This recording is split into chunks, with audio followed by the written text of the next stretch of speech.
First things first is that going through a breakup sucks. And every single man out here, no matter what they say, understands how bad it is to go through a breakup and understands what heartbreak's like. It's difficult, it's not easy.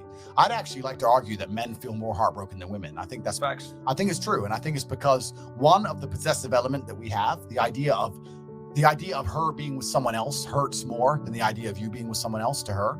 And secondly, because you have a lot less options than she has instantly. So I think that breakups are worse for men than they are for women. And I understand how difficult and hard they can be. However, unfortunately, the unfortunate reality is that chasing her and being dedicated to her and saying you're going to do whatever she wants, etc., is very unlikely to work. It's very unlikely to work, and you have to look at the scenario you're in, look at the chessboard, and make the best possible move.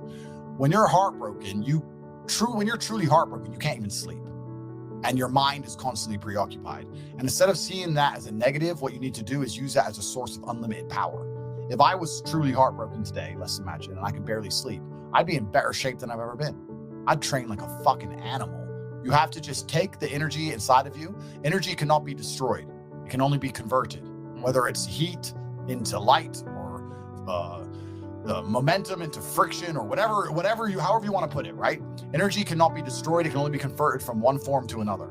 And you have to look at that and understand that the sadness inside of you is energy. You can't destroy it, but you can convert it into something else which is constructive. And you just have to suck it up, buttercup, and get over it.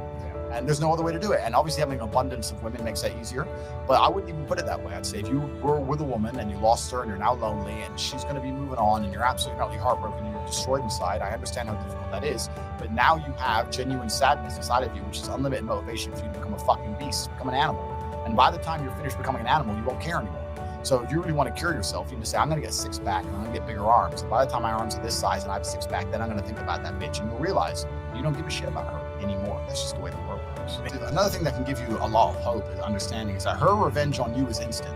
Her revenge on you is running and getting on a boat and fucking 5 guys and going out to party and you're sitting at home alone. Her revenge is instant. Your revenge takes a little bit longer, but it is a better revenge overall. It takes, like all good things in life, good things come to those who wait.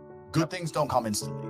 Your revenge is going to be using that sadness, using that sorrow to become such an amazing man that she realizes she fucked up. Every single one of my exes realizes they fucked up. There's not a single person who's close to me whose life would be better if I wasn't in it.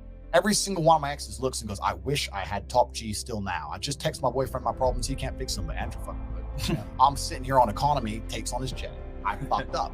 And so if you get to take that sadness and sorrow and truly become the man that you know you can become, then your victory comes. It's maybe a little bit delayed, but it's certainly not is coming, and you should be excited by that. You need to look that there will be a day where she regrets the decision she made.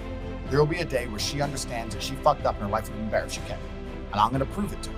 That's what you have to do. You have to go do it. Yep. You have to create the regret, guys. And I think that's the problem. You guys got to understand. You must create the regret. That's right. You nailed it. Right. You have to go and force her. You have to force her to feel regret by the magnitude of your actions. If you sit around your ass being mopey, she ain't gonna feel regret. If you text her, you're gonna regret losing me, she ain't gonna feel regret. You have to get up and attack the universe, and through the force of your monumental achievements, the universe is gonna create a massive sadness ball, a nice big ball of regret, and dump it on her fucking head. You can do that. Yep. You know, it's funny. Hit her with that spirit bomb, motherfuckers. Make her feel. You pick a weird girl, right? All of a sudden, in 5 years pass, you're doing well, nice car, new apartment, maybe a better job, and she's like, her friend is like, yo, Susie, have you seen Jack? He's doing really well now.